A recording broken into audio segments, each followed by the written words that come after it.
Halo, selamat bertemu kembali dengan saya, Ngurus Santoso, dosen pengampu mata kuliah Cyber Public Relations. Hari ini kita masuki materi tentang Cyber Public Relations, khususnya kita membahas tentang mix PR. Mix PR itu seperti apa sih, gitu kan? Nah, untuk mempersingkat waktu, baiklah kita masuk ke slide yang saya akan paparkan berikut ini.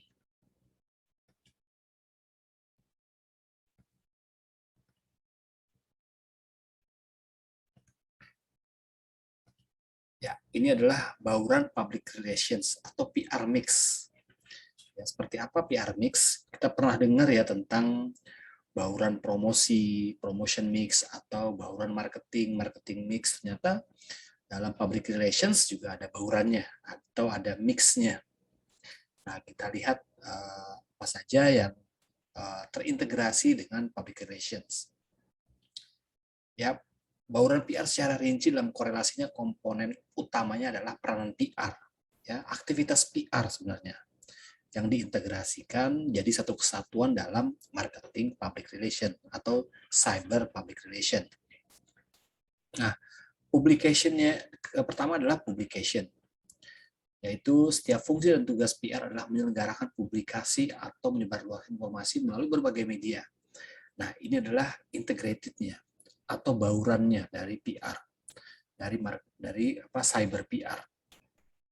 Nah, ini adalah bagaimana publication ini bagian dari kegiatan PR dalam melakukan hubungan komunikasi atau memaintain hubungan komunikasi dengan stakeholder. Lalu juga ada events, ya PR juga melakukan berbagai kegiatan acara. Jadi ini ada tools-toolsnya PR dalam bauran public relations. Ya, ada apa namanya PR yang terkait dengan bagaimana kegiatan-kegiatan tersebut mempunyai tujuan selain membangun image juga mempengaruhi opini publik seperti event menyambut perayaan kemerdekaan RI misalnya. Itu kan bisa memberikan image bahwa perusahaan kita gitu kan peduli, perusahaan kita adalah perusahaan yang memang menjunjung tinggi nasionalisme gitu kan. Nah, ini menjadi bisa diinformasikan ke publik bahwa selain membangun image juga memperbaiki opini-opini publik yang mungkin ya selama ini mempertanyakan bagaimana nasionalisme perusahaan kita. Nah, ini dengan mengadakan acara ini sebagai jawabannya gitu. Lalu membuat news ya, menciptakan berita biasa mengacu pada press release, newsletter ataupun website, sosial media sekarang ini. Nah, ini juga sebagai yang utama juga dalam bauran public relations.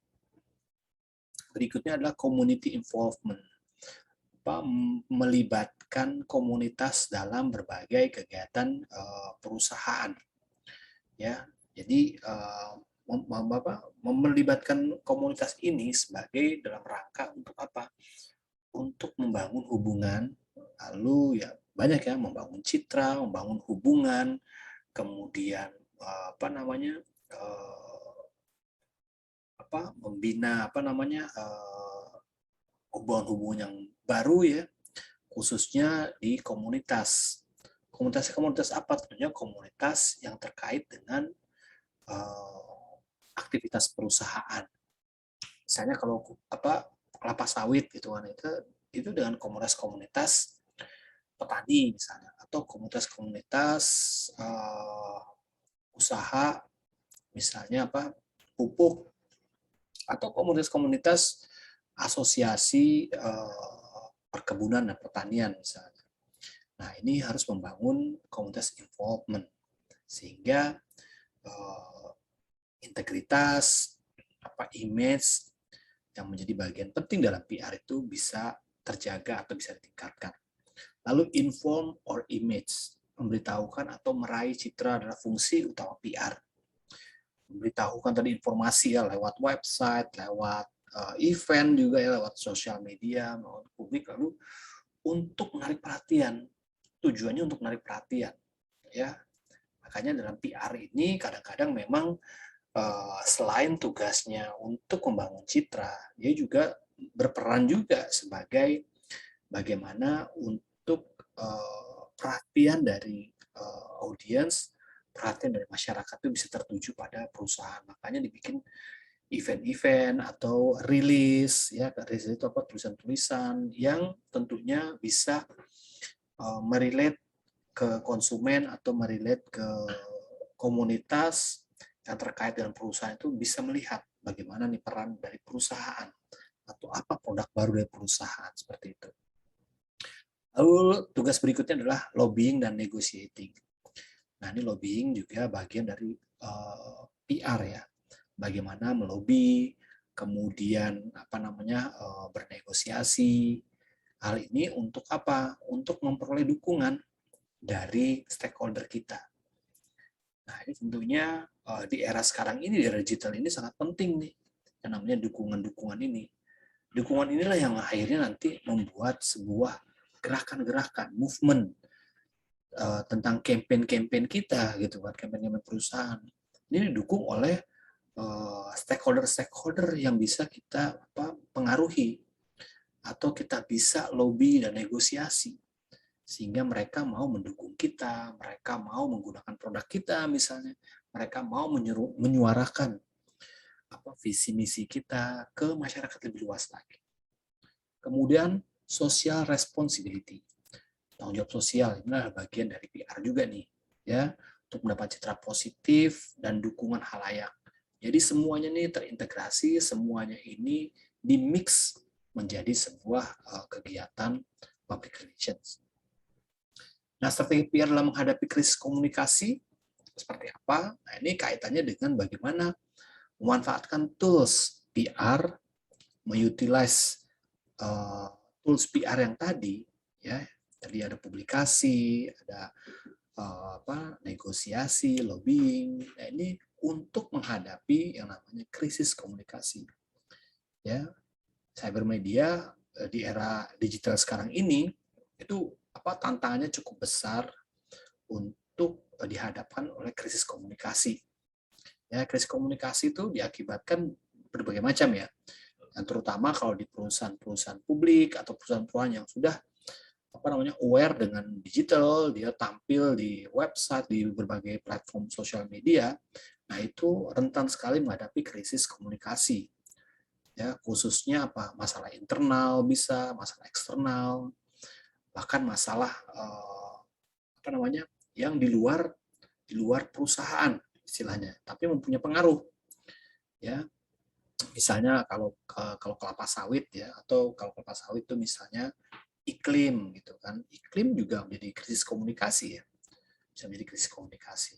Dan juga faktor internal ya, misalnya tentang kesejahteraan karyawan, kepedulian terhadap lingkungan. Nah, itu menjadi potensi krisis-krisis komunikasi yang akan muncul ya. Sebagai potensi, tentunya seorang PR harus lebih tahu ya, lebih aware tentang bagaimana suatu krisis ini dapat ditangani. Komunikasi krisis itu adalah biasanya perusahaan itu menjadi subjek pembicaraan kalangan luas, ya, yang memiliki potensi negatif, tidak disukai orang, gitu kan? Karena krisis ya, gitu kan? Jadi krisis itu lebih kepada hal yang negatif, ya, negatif. Jadi bagaimana si perusahaan ini mendapatkan respon yang negatif misalnya atas produk, atas informasi yang disampaikan, atas aktivitasnya. Aktivitas yang dilakukan oleh perusahaan itu bisa menjadi sebuah subjek krisis ya. Keberadaan suatu krisis menurut Fernbank itu dapat mengganggu kelangsungan hidup organisasi. Contoh boykot ya. Nah, itu boykot itu juga suatu hal yang luar biasa ya di era sekarang ini, era digital ini, di era cyber, di era digital sekarang ini, itu namanya netizen, ya, netizen komunitas itu sangat cepat sekali, cepat sekali bisa mempengaruhi berbagai kebijakan perusahaan, ya, kemudian image perusahaan, Ya, pernah terjadi contohnya kepada Bukalapak, Sari Roti, ada isu-isu lemak babi dalam sebuah produk misalnya gitu kan.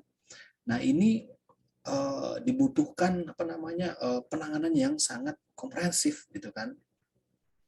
Dibutuhkan juga waktu yang singkat mengambil keputusan, nggak bisa lama-lama kalau dalam era digital sekarang ini, karena eskalasinya atau tingkatan perluasan atau tingkatan dari isunya itu cepat sekali eskalasinya.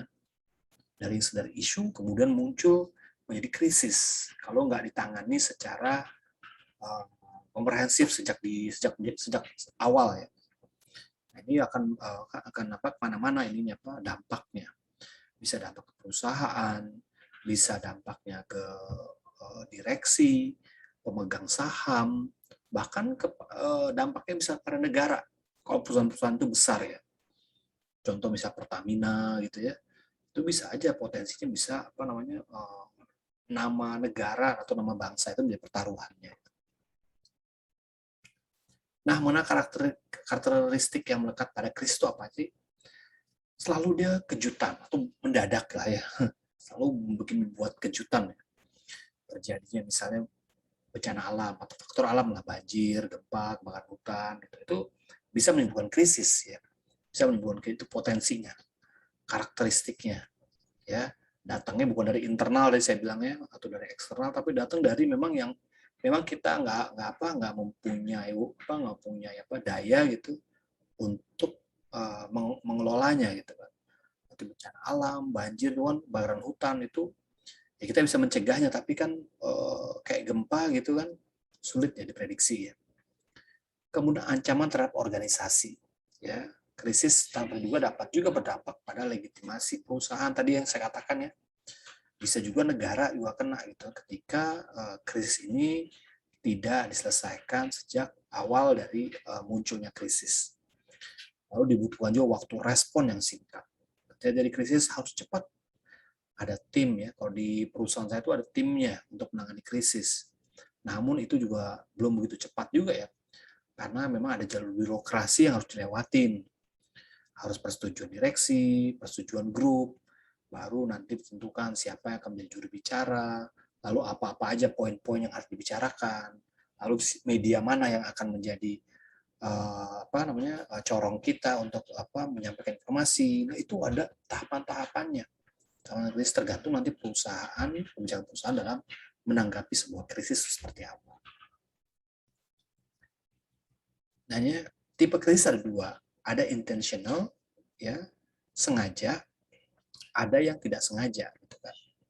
Intentional krisis ini seperti apa? Teroris, sabotase, sengaja itu, kekerasan dalam dunia kerja, gitu, sengaja ya, hubungan kerja yang buruk dengan karyawan, ya ini sengaja ya, sengaja dalam arti kata begini, ya memang ada peristiwa lah gitu kan, ada peristiwa gitu kan, karena memang ada unsur kesengajaan baik itu dari karyawan maupun dari perusahaan itu sendiri ya. Dari perusahaan itu sendiri mungkin karena hubungan kerja yang buruk ini karena memang situasinya yang sulit atau karena memang lingkungan perusahaannya sedang terjepit misalnya gitu. Jadi ada hubungan dengan karyawan itu memburuk. Nah, ini karena situasi tapi ya faktor sengaja juga gitu. Pengambil alihan yang didasari sikap permusuhan. Ya, misalnya ada ya pengambil alihan, baik itu saham, pengambil alihan jabatan gitu kan, yang akhirnya ya kita lihat lah ya, baik di tingkatan perusahaan, tingkatan mungkin lingkungan lokal ya, pejabat-pejabat lokal maupun sampai ke nasional. Biasanya pengambil alihan itu juga didasari atas sikap permusuhan dibarengi dengan itu juga gitu. Permusuhan artinya ya tidak legowo gitu misalnya ya, atau masih misalnya merasa salah satu orang itu merasa dirugikan dan lain-lain, dan akhirnya muncul berbagai ekses negatif. Lalu kepemimpinan yang tidak menjunjung tinggi etika, ini juga ya, pemimpin leadership walaupun di perusahaan-perusahaan misalnya levelnya perusahaan private gitu kan, tidak perusahaan-perusahaan publik, itu tetap aja membawa krisis ya, apapun perusahaan keluarga, perusahaan, apalagi perusahaan pemerintah ataupun perusahaan terbuka, ya, perusahaan terbuka. Nah ini bisa menjadi kategorinya intentional crisis. Nah kemudian unintentional atau tidak sengaja ya, tadi ya, bencana alam, penyakit, ya teknis peralatan gitu kan, itu kan tidak sengaja gitu kan, karena mungkin baru ya, atau mungkin teknologinya, lalu kecenderungan perlambatan ekonomi ya, itu juga tidak kesengajaan ya, karena mungkin karena faktor alam ya, ada faktor persaingan pasar, jadi ada perlambatan gitu. Atau ada kebijakan luar negeri yang berubah-ubah. Nah ini unintentional crisis. Nah ini kita melihat ya daur hidup sebuah krisis itu. Nah ini kita lihat intensitasnya makin tinggi nih di crisis stage-nya, di level krisisnya itu, di tahapan krisisnya itu tinggi nih. Tahapan awal apa? Tahapan awal itu masih potensial nih, awal-awal nih masih isu-isu aja nih, isu-isu sederhana gitu kan. Baru kabar-kabar burung misalnya gitu kan. Lalu kabar burung itu bisa dieskalasi dengan current state nih. Current state ini adalah yang sangat berpengaruh terhadap eskalasi meningkatnya sebuah krisis menjadi sebuah isu ini menjadi krisis komunikasi. Ya sosial media kan sifatnya kan cepat, kemudian bisa saja ya tanpa sumber gitu kan, ya tanpa sumber atau tidak ada datanya gitu kan, karena bisa-bisa aja karena itu bisa dibuat oleh siapapun. Nah sosial media ini bisa meningkatkan yang namanya level yang tadinya isu, gosip, akhirnya menjadi sebuah krisis. Nah, sebuah krisis ini macam-macam ya. Dari isu sosial media banyak, kemudian didorong lagi oleh media, akhirnya menjadi krisis komunikasi. Nah, krisis komunikasi ini biasanya akan turun nih setelah yang namanya sudah ada penanganan. Penanganan baik itu pertemuan-pertemuan, ada negosiasi dan lain-lain, akhirnya menjadi turun gitu kan. Nah, ini adalah bagaimana siklusnya seperti itu dalam menangani krisis. Ini yang paling penting nih, ada yang namanya current stage ini. Ya. Jadi yang namanya current ada pengorganisasian sebuah isu gitu kan lewat sosial media. Ya, sosial media ini bisa menggoreng sebuah hoax atau menggoreng sebuah isu ini menjadi krisis. Ya, orang yang nggak tahu atau orang yang bisa jadi itu berita nggak benar itu bisa jadi krisis juga. Kalau nggak ditangani sejak di sini nih, di triggernya ini nih, dari kemunculan isu ini harus diidentifikasi, jangan sampai naik ke sini. Ya walaupun naik ke eskalasinya, tentunya kita udah punya cara nih bagaimana cara menurunkannya. Jangan sampai eskalasinya itu terus naik ya, terus naik sampai akhirnya krisis itu mengakibatkan dampaknya terhadap kinerja perusahaan, penutupan perusahaan, demo karyawan dan lain-lain ya. Cukup ini bisa ditangani dan bisa diturunkan tensinya. Demikian teman-teman materi tentang bagaimana PR mix ini menjadi bagian dari cyber PR dalam menjalankan aktivitasnya, khususnya untuk menangani hal-hal yang kompleks seperti isu. Ya, karena kita akan berhadapan namanya dengan dunia cyber ini, ya tentunya nanti tantangannya jauh berbeda atau jauh lebih berat saat ketika kita masih PR-nya itu masih PR yang tradisional. Ya belum ada media sosial, belum ada yang namanya media sosial, internet dan lain-lain. Nah, itu kita masih bisa redam itu eskalasinya. Tapi dengan adanya sosial media, nah ini semakin challenging buat PR khususnya dalam hal mengelola cyber PR dalam menangani krisis komunikasi. Demikian dari saya, terima kasih. Sampai ketemu di kelas saya berikutnya. Assalamualaikum warahmatullahi wabarakatuh.